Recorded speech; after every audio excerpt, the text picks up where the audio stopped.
Video എടുക്കട്ടെ. ബാലനെ വൈറലാക്കണമെങ്കിൽ ഒന്നുകൂടി ആക്കാം. ഞാനിവിടെ ഓൾറെഡി ആക്കി.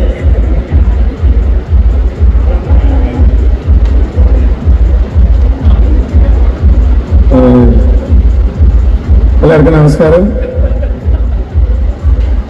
ആദ്യമേ പറയുന്നത് എങ്ങനെ ഇദ്ദേഹത്തിന് പരിചയം എന്ന് പറയുന്നു നമ്മുടെ ബൈജു ചേട്ടന്. അപ്പോൾ ഒരു ജീവിതത്തിൽ നടന്ന ഒരു സംഭവമാണ്. അപ്പോൾ ഒരു ചാനലിൽ എനിക്ക് വേണ്ടി ഇന്റർവ്യൂന്ന് ചോദിച്ചു. അപ്പോൾ ഞാൻ പറഞ്ഞു എന്തിനാ ഇന്റർവ്യൂ? ഒന്നുമില്ല സാർ, നിങ്ങൾക്ക് പൈസ ഒക്കെ കിട്ടുമെന്ന് പറഞ്ഞു. എനിക്ക് പൈസ കിട്ടുമോ? എന്താ പരിപാടി, എന്താ കൺസേൺ പറഞ്ഞു. ഒരു 4 സുഹൃത്തുക്കൾ നിങ്ങളെ കുറിച്ച് നല്ലത് പറയുന്നു. ആരൊക്കെയാണെന്ന് ചോദിച്ചു. ഓ, നിങ്ങൾക്ക് നല്ല പരിചയമുള്ളതായിരുന്നു. അപ്പൊ ഞാൻ ഈ പ്രോഗ്രാം കണ്ടപ്പോ ബൈജു ചേട്ടനാണ് എന്നെ കുറിച്ച് പറഞ്ഞുകൊണ്ടിരിക്കുന്നത്. അപ്പൊ ഞാൻ പറഞ്ഞു, ഇതാരാണ്, എനിക്ക് അത്ര പരിചയമില്ലല്ലോ എന്ന് പറഞ്ഞു. പക്ഷെ എന്നെ കുറിച്ച് ഭയങ്കരമായിട്ട് സംസാരിച്ചു. അപ്പൊ ഞാൻ വിചാരിച്ചു എന്റെ പേയ്മെന്റ് പുള്ളി മേടിച്ചു കൊണ്ടുപോയി. അങ്ങനെയാണ് ആദ്യം ഞാൻ ടി വിയിൽ കാണുന്നത്. ശരിക്കും എന്നെ അത്രയും ഇഷ്ടപ്പെട്ടിട്ടാണ് പിന്നീടാണ് മനസ്സിലാക്കുന്നത് എന്റെ ക്യാരക്ടർ എന്താണ്, എന്റെ വ്യക്തിത്വം എന്താണ് മനസ്സിലാക്കിയിട്ടാണ് ആ പ്രോഗ്രാമിൽ വന്ന് എന്നെ കുറിച്ച് സംസാരിച്ചത്. അത് ഇന്നേ വരെ ആ വാക്കുകൾ ഞാൻ മറന്നിട്ടില്ല. സ്ക്രീനിൽ കണ്ട ബൈജുവിടെ ശരിക്കുമുള്ള ഫ്രണ്ട്ഷിപ്പ് എന്താണെന്നുള്ളത് മനസ്സിലാക്കിയിട്ടാണ് ഞാൻ ഇവിടെ നിൽക്കുന്നത്. അത് മാത്രമല്ല, ഞാനൊരു ഹിന്ദുവാണ്. ശരിക്കും ഇന്നേ വരെ ഞാൻ വിചാരിച്ചത് ബൈജു എഴുമണ്ണ ചേട്ടൻ എന്ന് പറയുമ്പോൾ പുള്ളി ഹിന്ദു ആയിരിക്കും എന്നാണ് വിചാരിച്ചത്. ശരിക്കും ക്രിസ്ത്യൻ അറിയില്ല. ഇവിടെ എത്തുമ്പോഴാണ് സെബാസ്റ്റ്യൻ ചർച്ചിന് മറ്റേ ഇത് എന്നത്.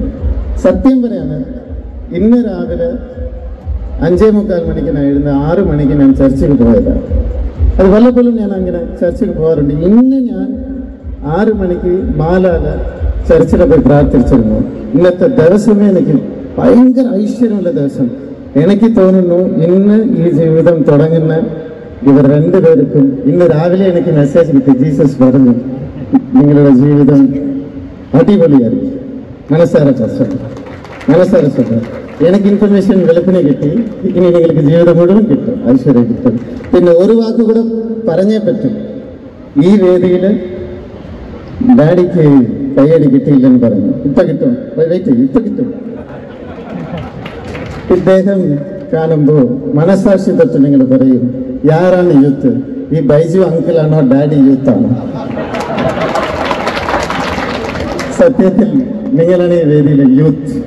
ഇവിടെ നിറച്ചുപോയി, കാര്യമൊക്കെ നിറച്ചുപോയി. ഓക്കെ, എന്തായാലും ഇങ്ങനെ ഒരു കുടുംബത്തില് ഈ ഒരു വേദിയില് ഒരു കുടുംബമായിട്ട് എന്നെയും ക്ഷണിച്ചതിൽ വളരെ സന്തോഷമുണ്ട്. Thank you so much. നമ്മൾ ജീവിക്കണം. Thank you. ലിസ്റ്റിൻ സ്റ്റീഫൻ, മലയാളത്തിന്റെ പ്രിയപ്പെട്ട അനുജൻ.